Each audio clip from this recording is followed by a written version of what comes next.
नमस्कार, मैं कमलेश कुमार राय।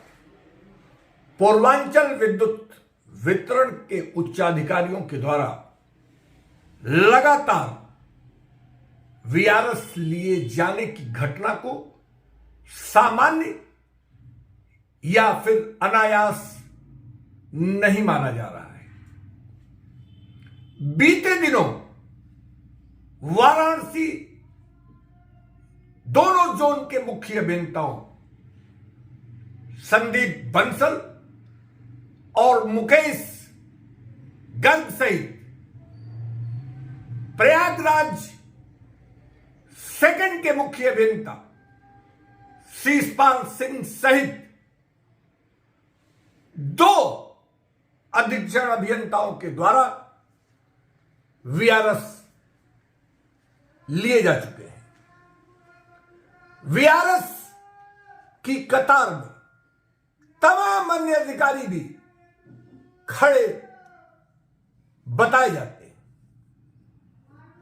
आखिर सवाल उठना लाजमी है कि पूर्वांचल विद्युत वितरण प्रबंधन के दबाव और बदसलूकी का क्या यह नतीजा तो नहीं है कि संदीप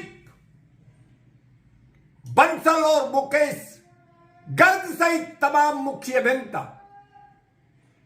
जिनकी सेवानिवृत्ति 4.5 वर्ष और 1.5 वर्ष से ज्यादा की शेष रही हो और वह वीआरएस लेने के लिए मजबूर हुए। पूर्वांचल विद्युत वितरण के प्रबंध निदेशक शंभू कुमार हो या फिर यूपीपीसीएल के प्रबंध निदेशक पंकज कुमार, चेयरमैन ए.के. गोयल हो, क्या इनकी कोई जवाबदेही या जिम्मेदारी विभागीय बदहाल हालात को लेकर नहीं बनती? पूर्वांचल के प्रबंध निदेशक लगभग 2 वर्षों से ज्यादा समय से पूर्वांचल के एमडी के पद पर तैनात थे।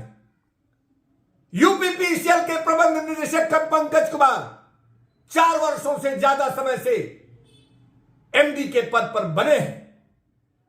यहां तक कि 1.5 वर्ष से ज्यादा समय से खुद चेयरमैन ए.के. गोयल चेयरमैन पद को सुशोभित कर रहे हैं। बावजूद इसके इस तरीके की दुर्व्यवस्थाएं, भ्रष्टाचार और अनियमितता के लिए क्या ये ओहदेदार जिम्मेदार माने नहीं जाएंगे?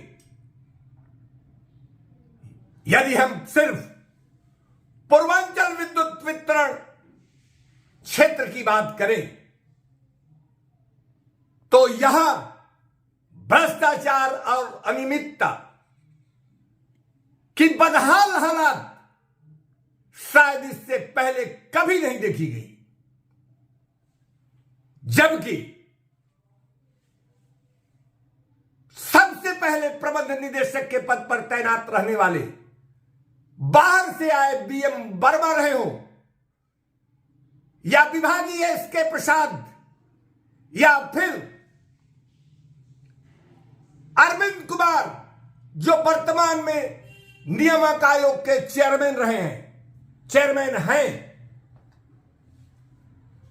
राजू, बालाजी, डॉक्टर सरोज विद्याभूषण जैसे तमाम आईएएस अधिकारी भी प्रबंध निदेशक पूर्वांचल के पद पर तैनात रहे, लेकिन जितना आरोप वर्तमान प्रबंधन के विरुद्ध लगाए जा रहे हैं उतना शायद कभी नहीं लगे।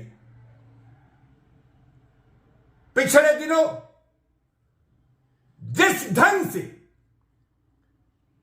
एक लेखाकार केशवेन द्विवेदी के द्वारा 6 करोड़ रुपया सिर्फ प्रबंधन की उदासीनता और लापरवाही के चलते अपने खाते में अपने परिजनों के खाते में समय समय पर स्थानांतरित किया गया, लेकिन सिर्फ प्रबंधन के द्वारा केशवेन द्विवेदी के विरुद्ध प्राथमिकी दर्ज कराकर अपनी सारी जिम्मेदारी की इतिश्री मान ली गई, क्योंकि प्रबंध निदेशक और डायरेक्टर फाइनेंस एथराइज सिग्नेचरी होने के नाते वह भी इस घटना के लिए सीधे तौर पर जिम्मेदार माने जाते हैं।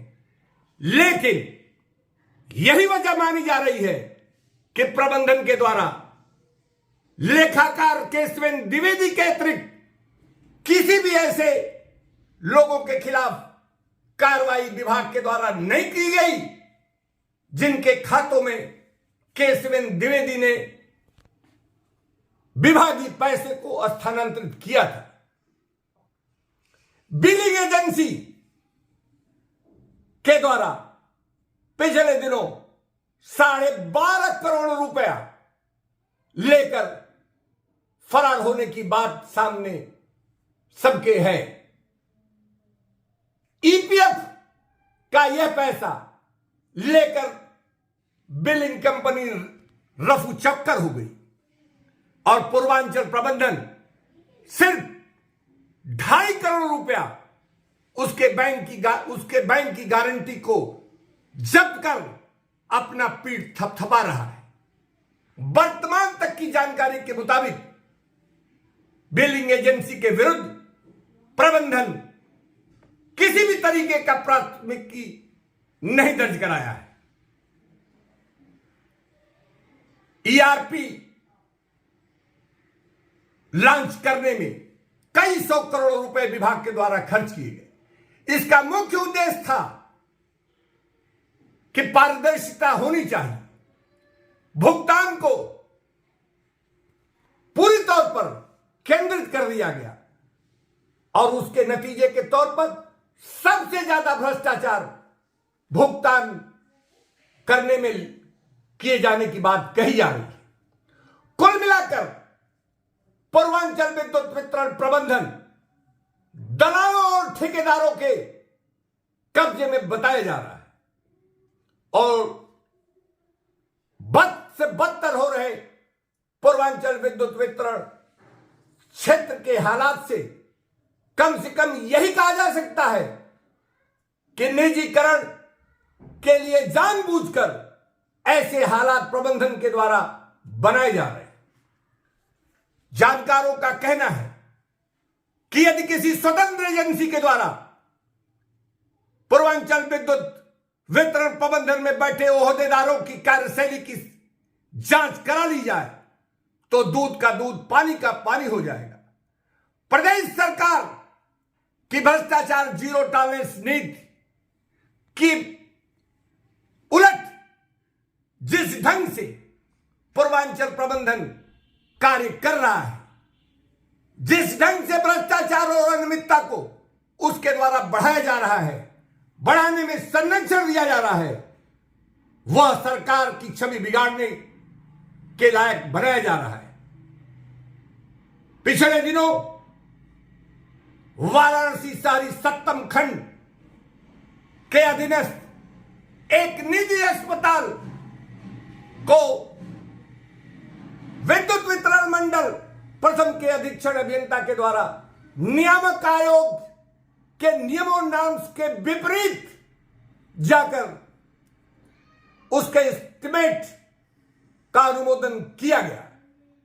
पूर्वांचल विद्युत प्रबंधन इस निजी अस्पताल के एस्टिमेट से लेकर उसके कार्य की खुद मॉनिटरिंग करता रहा है। इसके बाद इस तरीके की गई अनियमितता में पूर्वांचल विद्युत वितरण प्रबंधन की क्या भूमिका है, यह भी जांच का विषय जरूर बनता है। उपभोक्ता मंच के लिए आज बस इतना ही। नमस्कार।